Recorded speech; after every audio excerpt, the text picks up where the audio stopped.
దుర్మార్గాలుగా ఎక్కడికి పోవు. ఒకటే చెప్తా ఉన్నా,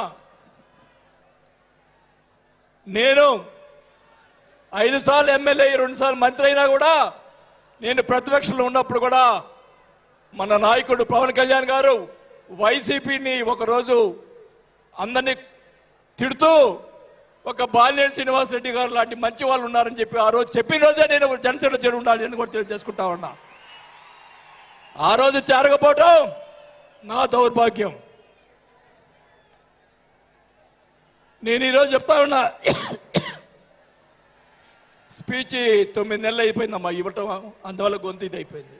దయచేసి నేను మీ పిఠాపురం సాక్షిగా నిజాలే చెప్తా ఉన్నా. గవర్నమెంట్ వచ్చిన తర్వాత చిన్న చిన్న కార్యకర్తల మీద కేసులు పెట్టి లోపలేశారు. వాళ్ళని కాదండి లోపలేయాల్సింది, కోట్లు సంపాదించున్నారు. వాళ్ళని ఇంకా లోపలేలా, అదే నా బాధ. స్కాములు చేస్తున్నారు,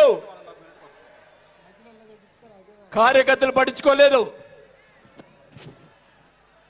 కోట్లు సంపాదించి ఈరోజు రకరకాలుగా మాట్లాడుతూ ఉన్నారు. పవన్ కళ్యాణ్ గారి గురించి మొన్న మాట్లాడాడు జగన్మోహన్ రెడ్డి గారు. ఏదో కౌన్సిలర్ అన్నాడు, ఏదో అన్నాడు. అయ్యా జగన్మోహన్ రెడ్డి గారు, మీ నాన్న దయతోటి నువ్వు ముఖ్యమంత్రి అయ్యావు, మీ నాన్న అంత అడబెట్టుకొని. మా నాయకుడు ఇప్పుడు జనసేన నాయకుడు పవన్ కళ్యాణ్ గారు స్వశక్తితో ఈరోజు లక్షలాది మంది అభిమాన పాత్రులు అయ్యాడని గుర్తుపెట్టుకోవాలని కూడా తెలియజేసుకుంటా ఉన్నా.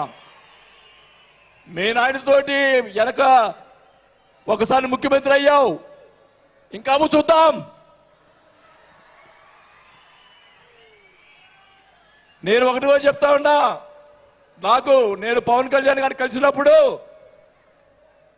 రాశారు చాలా మంది, కొన్ని పత్రికల్లో మీడియాలో రాశారు. ఏం రాశారు? బాలినేని గారు చాణక్యుడు కూటమిని విడగొడతాడని చెప్పి కొన్ని పత్రికలు రాసినాయి. నేను అనుకున్నాను, నా వల్ల పవన్ కళ్యాణ్ గారికి ఏ ఇది రాకూడదు. నా ధ్యేయం, నా కోరికల్లా ఆయన పైకి ఎదగాలని తప్ప వేరే ఉద్దేశం లేదు. నేను ఆయన కలిసినప్పుడు ఒకటే అడిగా.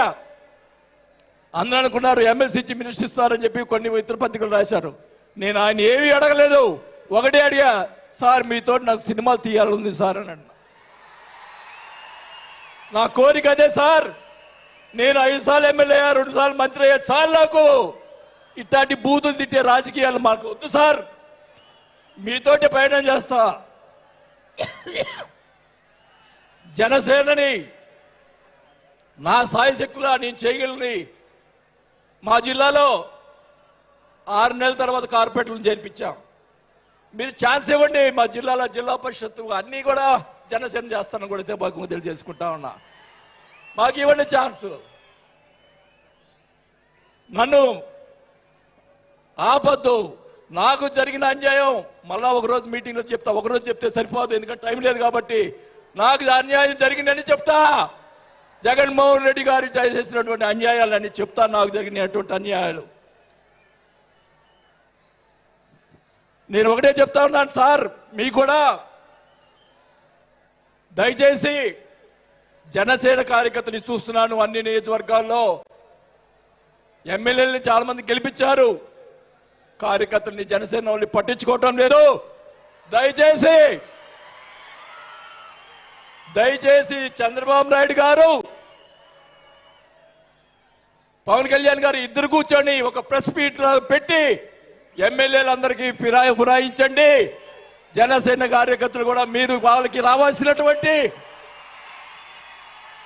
రేషియో ప్రకారంగా వాళ్ళు కష్టపడి పనిచేశారు. ఇప్పుడు తెలియదు ఆ బాధ.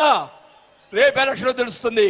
వాళ్ళు వాళ్ళు అడుగుతారు రేపు, దానికి సమాధానం చెప్పాల్సిన బాధ్యత ఆ ఎమ్మెల్యేలకు ఉంటుంది. కాబట్టి ఇద్దరు కూడా ఇప్పుడే వెంటనే అది చేస్తే మీకోసం ప్రాణాలు ఇచ్చేవాళ్ళు ఉన్నారు ఇక్కడ. అలాంటి వాళ్ళని మనం కాపాడుకోవాలి. కాబట్టి మీరు అంటే నేను ఇలా మాట్లాడుతున్నానని అనుకోకుండా మన నాయకుడు బాగుండాలని కోరుకోవాలి. అలాగే